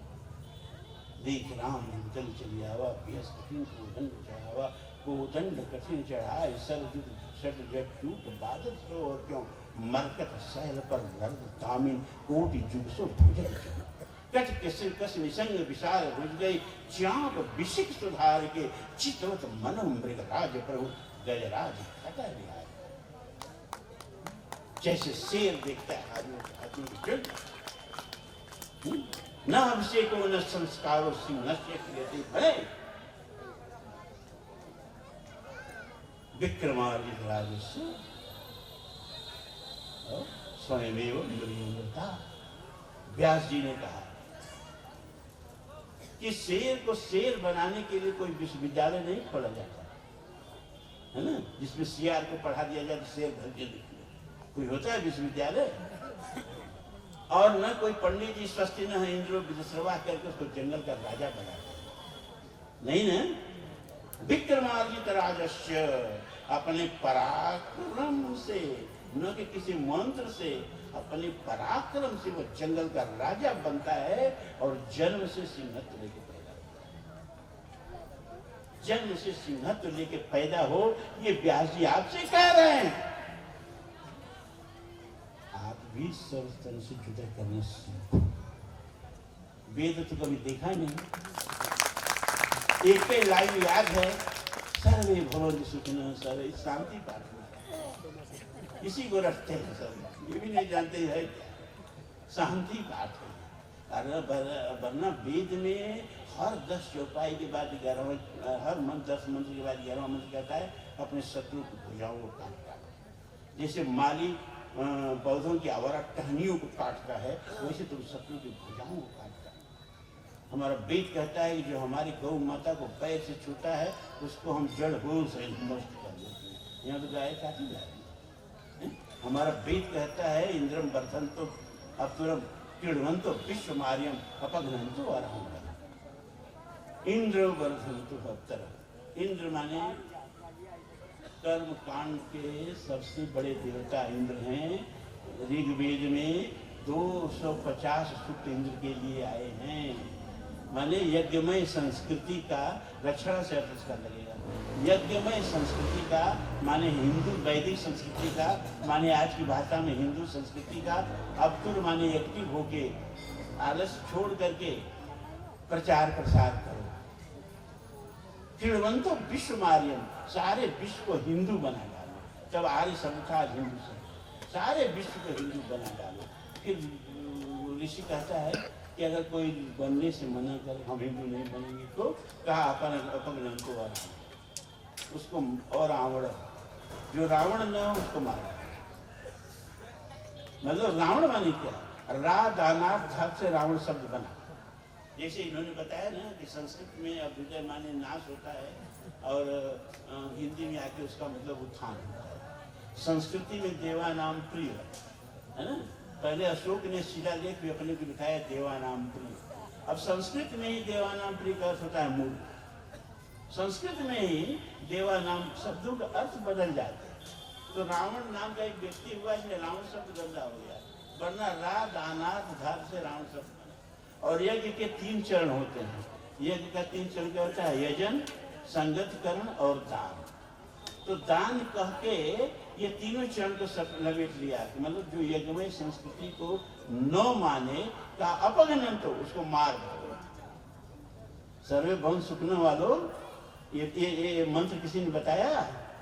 ऋग्वेद के 9वें मंडल का मंत्र है कि जो यज्ञमय संस्कृति को न माने। एक विडंबना देखिए, आर्य समाज नाम का न हो वेदों में, और जिस वेद में आर्य शब्द आया कि सारे विश्व को आर्य बना दो।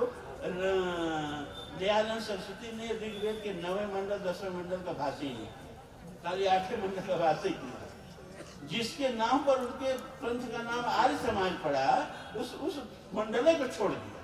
न 9वें मंडल का भाष्य किया और न 10वें मंडल का भाष्य किया। 9वें मंडल का भाष्य क्यों नहीं किया? क्योंकि उसमें सब जो है सोम की प्रस्तुति है, उसका देवता सब मंत्रों का सोम है, वो उनको पसंद नहीं है। 10वें मंडल में पितृ सूक्त आता है, ये लोग पितरों को मानते ही नहीं। अब हमारे ऋग्वेद में पितृ सूक्त है, पितरों को तर्पण देने की बात कही गई है, तो दोनों का छोड़ दिया। अरे गर्दों को अपने अपने हिसाब से वो पकड़ते पूरा वेद। तो फिर जो वेद पढ़ा हो बतावे आपको, कौन वेद पढ़ा है, कौन वेद सुनता है जी, पता नहीं कैसे आप लोग बैठ कर सुन रहे।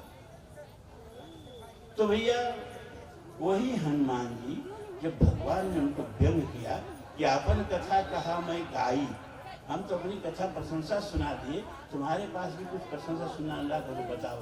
हनुमान जी क्या बताते कि हमारे ऊपर से खूब औरतें हरी गई, हम देखते रहे। लेकिन वही हनुमान अब वो जगे हुए हनुमान है, उनके जीवन का एक लक्ष्य मिल गया, उनके ज्ञान और पराक्रम का एक लक्ष्य मिल गया।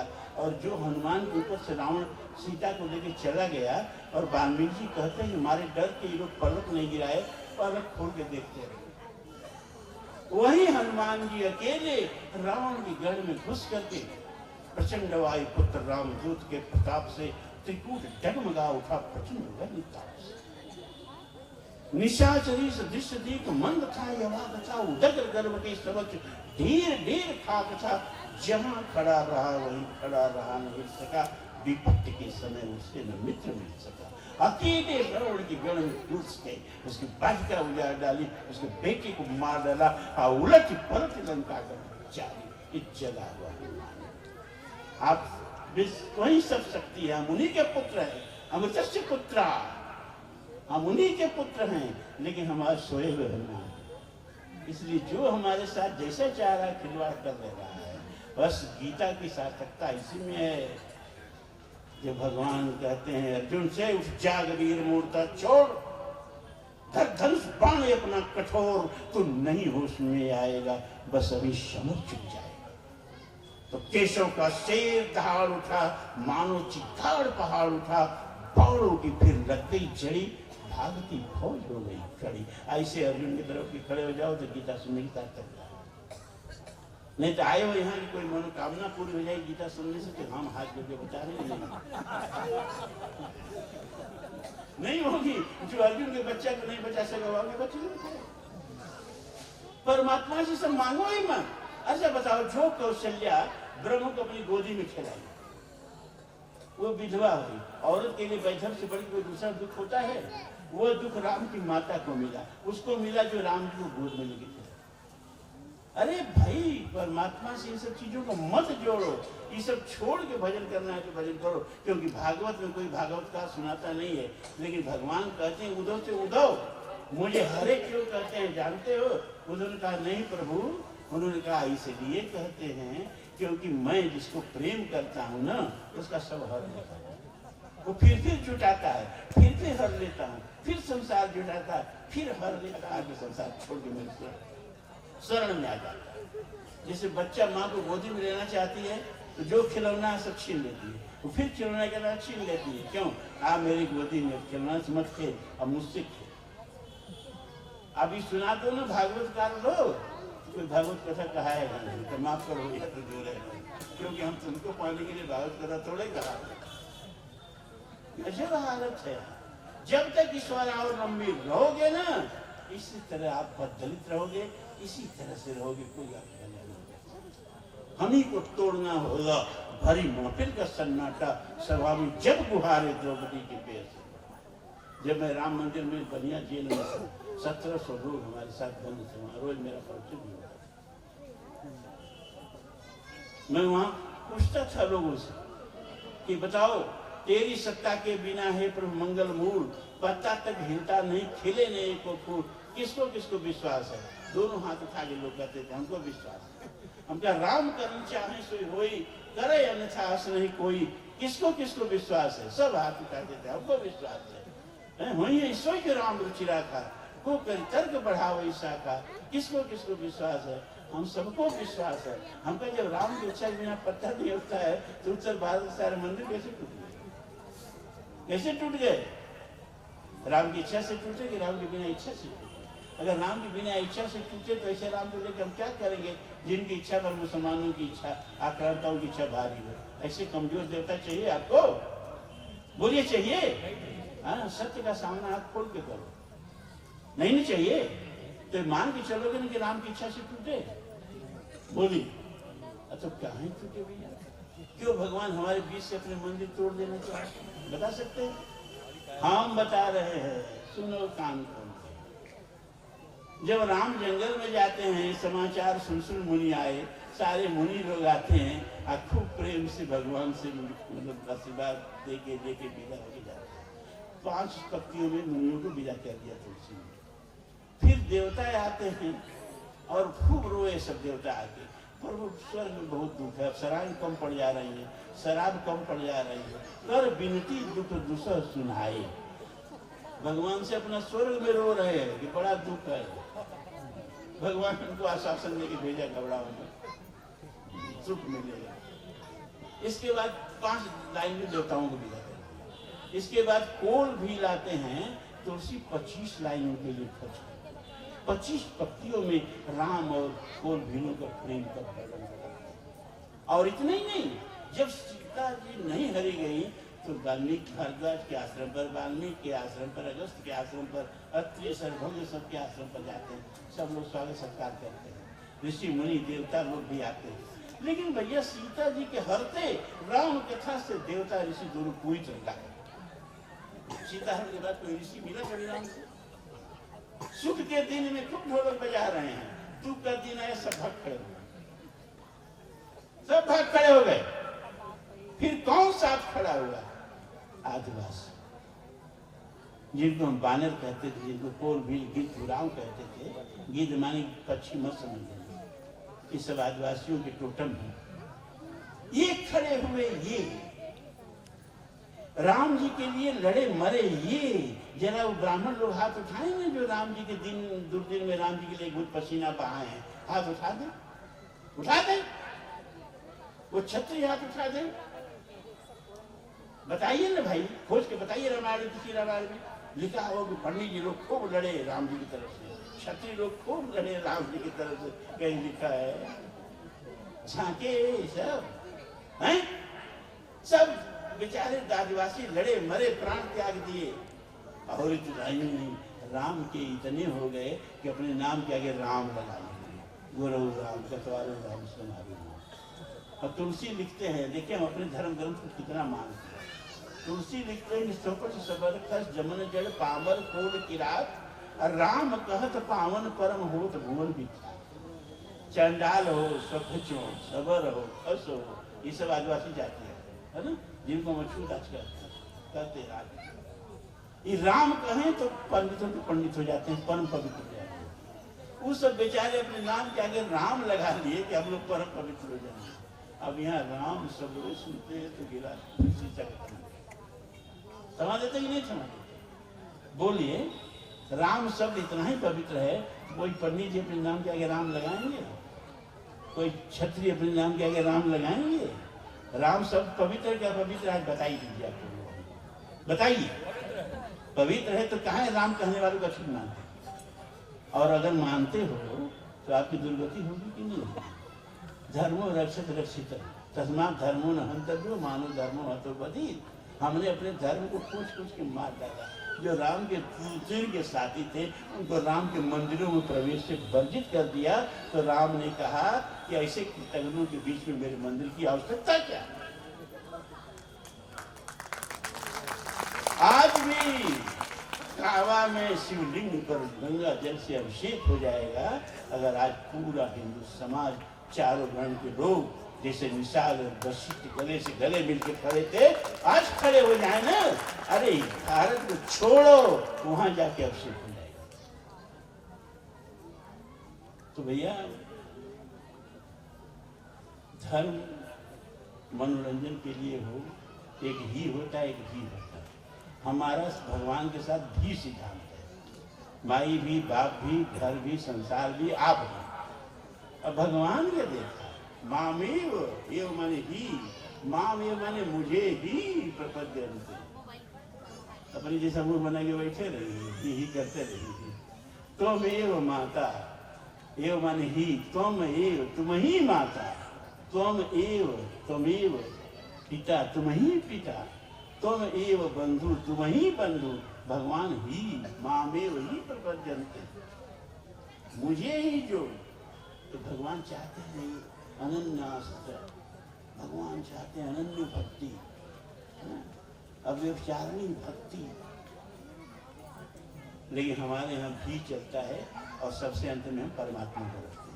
हम जब भी मंदिर जाते हैं, जब भी तीर्थ जाते हैं, अपने भीतर झांक के देखिए, आप परमात्मा को मांगते हैं कि घर संसार मांगते हैं? बताइए बताइए, परमात्मा को कौन मांगता है? कोई नहीं मांगता, ठीक है ना? तो धर्म के प्रति निष्ठा क्या होती है? या आज मुसलमानों के 57 राष्ट्र, धर्म के प्रति निष्ठा क्या होती है? इंग्लैंड का प्रधानमंत्री गीता पर हाथ रख के उन्होंने कहा हम बाइबल पर हाथ रख के शपथ खाएंगे तो झूठी शपथ हो जाएगी, क्योंकि मेरे मन में बाइबल के प्रति कोई आस्था नहीं है। ये कहने का साहस यहाँ का नेता करेगा? उन्होंने कहा जब गीता की शपथ खाएंगे तभी वास्तविक शपथ होगी। तो गीता पर हाथ रख के शपथ खाता है। यहाँ क्या नाम है, मोदी जी का, कोई योगी जी गीता पर हाथ करके शपथ खाएं तो देखो तार काम मच जाएगा। ये हमारा समर्पण है अपने धर्म के प्रति। तो हमारे पास सर्वछत नहीं है हिंदू कलाम की, और उनके पास 57 महल बन के खड़े हैं। ईसाइयों के पास सैकड़ों महल बन के खड़े हैं, सैकड़ों राष्ट्र आज ईसाई है। अमेरिका का राष्ट्रपति बाइबल का शपथ लेता है, उधर राष्ट्र कैसे हुआ? ऑस्ट्रेलिया का भी जो प्रधानमंत्री है वो बाइबिल पर, फ्रांस का प्रधानमंत्री बाइबिल पर। ये अलग की बात है कि इंग्लैंड में एक ऐसा प्रधानमंत्री आ गया गीता पर। आपके यहाँ लिया जाएगा क्या? वहाँ बाइबिल कोर्स में अनिवार्य है ईसाई राष्ट्र में। इस्लाम के राष्ट्रों में शरीयत और कुरान अनिवार्य है। आपके यहाँ गीता पाठक्रम में लगाया जाता है तो गीता का भगवा कर्म हो रहा है, और अब तो भगवा रंग बदनाम रंग हो रहा है। तो भैया धर्म के प्रति निष्ठावान नहीं बनोगे, हिंदू राष्ट्र का सपना अधूरा रह जाएगा।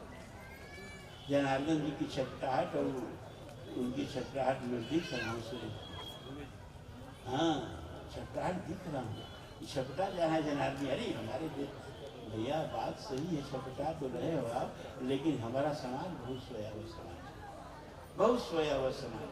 इसको ऐसे कोच के आग में मूली डाल डाल के चलाना। संस्कार कहाँ होता है? खान में होता है, पान में होता है, रहन में होता है, सहन में होता है, भेष में होता है, भूषण में होता है। संस्कार वाणी में होता है, संस्कार स्थापत्य में होता है, संस्कार वनस्पतियों में होता है। हिंदू संस्कार होगा तो पेड़ होगा, बरगद का पेड़ होगा, पीपल का पेड़ होगा, आम का पेड़ होगा, गुलर का है? और इस्लामिक कल्चर होगा, चाहे वो क्या कल्चर होता है, इस्लामिक कल्चर होगा तो सड़क किनारे खजूर लगाए जाएंगे, और क्रिश्चियन कल्चर होगा तो सड़क किनारे फिलिप्टेड पाम और क्या लगाए जाएंगे। तो न तो आपके पास पेड़ों का संस्कार रहा, न भाषा का संस्कार रहा, न खान पान का संस्कार रहा, न वेशभूषा का संस्कार, न तीज त्योहार का संस्कार रहा। रक्षाबंधन में वैलेंटाइन डे हावी हो रहा है, और हैप्पी बर्थडे जो है अंग्रेजी कल्चर से हम मनाते हैं। कोई संस्कार नहीं बचा। संस्कार ही तो राष्ट्र होता है, संस्कार ही मर गया, राष्ट्र मर गया। यूनान मिस्र रोमा सब मिट गए जहाँ से, क्यों? वहाँ की जनता का संस्कार मिट गया। तो हमारा हम कहाँ, आज से 100 वर्ष पहले का, केवल 100 वर्ष पहले का कोई आज आए हिंदू तो ये कहेगा ही नहीं कि हिंदू बैठे, कहेगा अरे ठीक है पैसे नहीं छोड़ सकते हो, कितने रुपये बचे नहीं, तो तिलक तो लगा के कम से कम गीता सुनने आते जाए, कुछ तो हिंदू बन के आओ यार, क्योंकि हिंदू धर्म सुनने जा रहे हैं, कुछ तो हिंदू बन के आओ। अरे अब वेशभूषा से एक बहुभाषी ब्राह्मण समाज सम्मेलन में हमको लेके चले गए थे स्वामी जी, तो वहाँ सारे पंडित जी लोग एक ही बात से परेशान थे। अब पहले ब्राह्मणों जैसा सम्मान नहीं हो रहा है, पहले ब्राह्मणों का पहले जैसा सम्मान नहीं हो रहा है, समझे ना? भारत भर के ब्राह्मण आए थे, शिगरा में एक एयर कंडीशन हाल था। हम गए तो हम अब जिस सभा में हों तो बोलना ही चाहे किसी की सभा, हमको भी बुलवाया गया। इन्हें कहा भाई आप लोग ये बताइए, अच्छा उसमें एक हम इस भेष में थे, एक संस्कृत विश्वविद्यालय के हेड ऑफ डिपार्टमेंट के वेद विभाग थे, वो बेचारे धोती पहने थे, और एक स्वामी और एक सरानंद थे, वो अपने इस स्वामी जी के भेष में, और बाकी सारे ब्राह्मण लोग पैंट शर्ट पहने हुए। हमने कहा अच्छा आप बताओ हनुमान जी जीन्स और की शर्ट पहन के आ जाए बिना तिलक लगाए तो कितने लोग प्रणाम करेंगे? एक तो हाथ नहीं आता। हमका राम जी अगर पहन के आ जाए जीन्स और टी शर्ट तो कितने लोग प्रणाम करेंगे? एक को हाथ नहीं। हम जब राम जी को भेष में नहीं हो तो प्रणाम नहीं करेंगे, हनुमान जी को नहीं करेंगे। आप लोग पैंट शर्ट पहन के बाथम बन के घूम रहे हो, बड़ा चिंता है कि ब्राह्मणों का। अरे ब्राह्मण भेष में तो आओ। तुलसी कहते हैं वेश प्रताप पूजिए तेरु। वेश तक आपके पास नहीं रह गया हिंदुत्व का। हिंदू राष्ट्र चाहिए, हिंदू समाज चाहिए, हिंदू संस्कृति चाहिए। कहाँ से आएगी? खुद हिंदू नहीं बनेंगे लेकिन हिंदुत्व चाहिए। ऐसा नहीं चलेगा। शादी विवाह में देखो, अभी भी हमारी बेटियां साड़ी पहन के बेचारी अभी भी, लेकिन दुल्हा जी को पैंट शर्ट। सीता का विवाह रोमियो से हो रहा है राम से। बहुत कठिन बात मैं कह रहा हूँ, लेकिन सबके लिए कह रहा हूँ। ऐसे हिंदू राष्ट्र नहीं बनेगा, ऐसे हिंदुत्व नहीं आएगा। गीता सुनते रहो। गीता जीवन में नहीं उतरी, गीता समाज में नहीं उतरी, गीता व्यक्तित्व में नहीं उतरी, कोई फायदा नहीं। तो धर्म को अपने भीतर उतरने दो, देवत्व को अपने भीतर उतरने दो। मंदिर का देवता, बैंक का पैसा और किताब की विद्या समय पर काम नहीं आएगी। व्यक्तित्व में उतरा देवता, पॉकेट में रखा पैसा और दिमाग में उतरी बुद्धि ही काम आता। तो मंदिर के देवताओं को अपने भीतर उतरने दो। अपने भीतर काल भैरव के सामने कान पर लियाओ मत। काल भैरव को भी वो मंदिर का देवता केवल प्रेरक। जैसे ऑक्सीजन बनाना हो ना तो calcium carbonate plus manganese dioxide, जब दोनों गर्म करते हैं तो ऑक्सीजन बनती है। लेकिन मैंगनीज डाइऑक्साइड का कुछ भी रासायनिक क्रिया में भूमिका नहीं है, वो केवल क्रिया को उद्दीप्त कर देता है। ये मंदिर के देवता जो है ना उत्प्रेरक की तरह, ये हमारे भीतर देवत्व को उत्प्रेरित करते हैं, न कि मंदिर का देवता कभी किसी का कल्याण कर सकता है। इधर चाहिए अब गला ही जवाब देने लगा, नहीं तो सोचे तो संज्ञा और ये कम आश्चर्य की बात नहीं है, कितनी शांति से आप सुन रहे हैं। फिर अगली बार साधन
छपी हुई है। ये जो हैंडबिल है इसे ले लीजिए, प्राप्त कर लीजिए। इस सब में छपी है। आरती प्रारंभ की जाए। जय भगवत गीते मैया जय विहारिणी सुंदर शुभ नीते। ओम जय भगवत गीते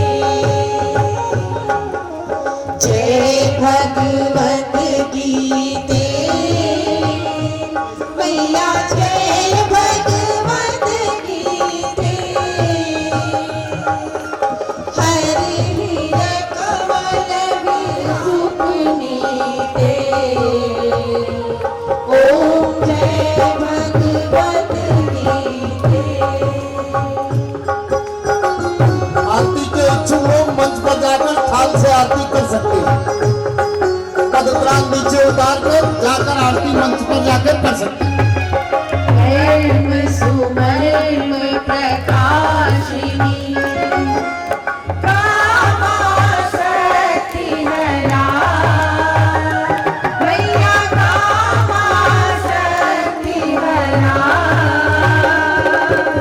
ज्ञान विकासिनी महिलाएं भी जाए। ओम जय भगवत गीते।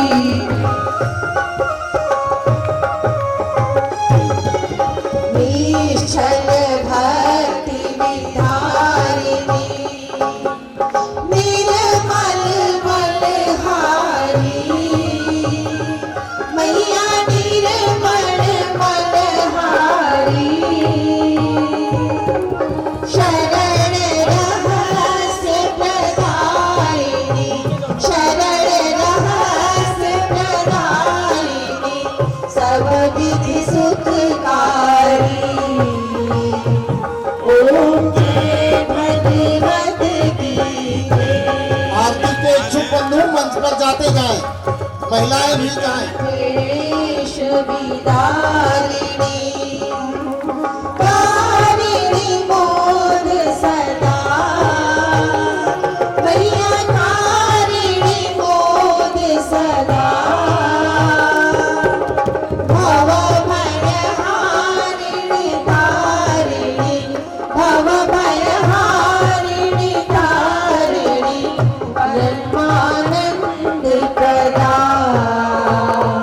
ओम जय भगवत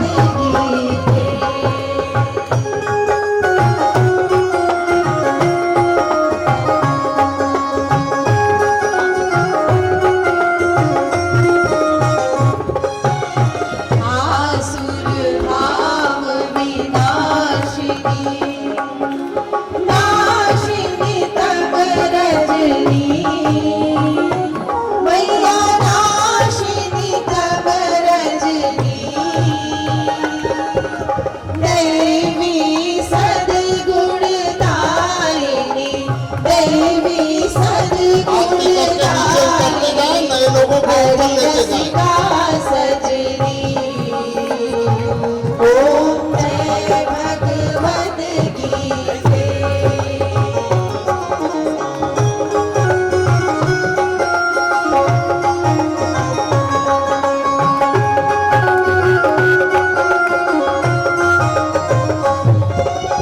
समता त्याग सिखावनी हरि मुख की बानी भैया हरि मुख की बानी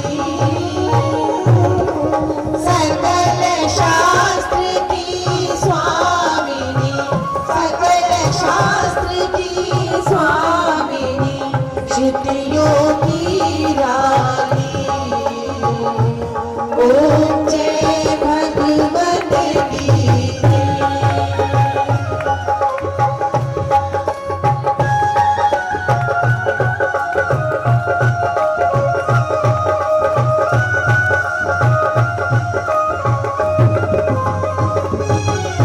दया सुधा बरसावनी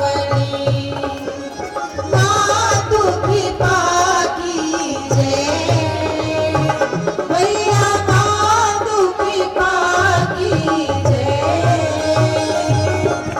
हरि पद प्रेम दान कर हरि पद प्रेम दान भगवत गीते ओम जय भगवत गीते मैया जय भगवत गीते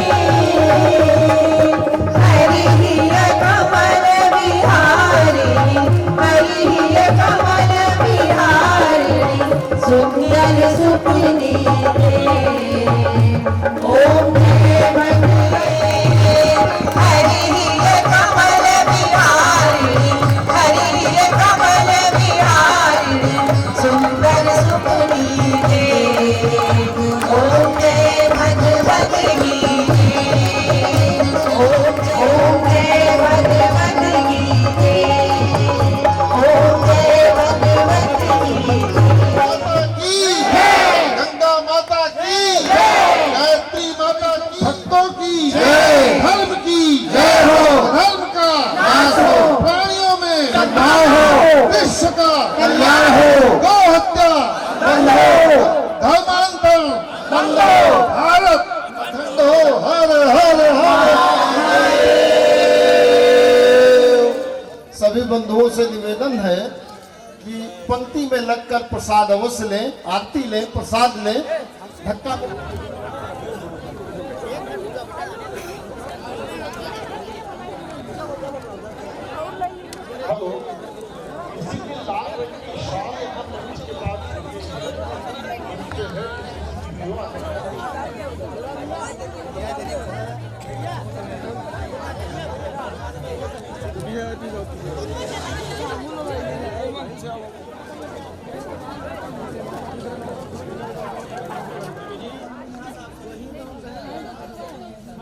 घर कौन है पुरान पुरान घर मार है हम मार सभे आवत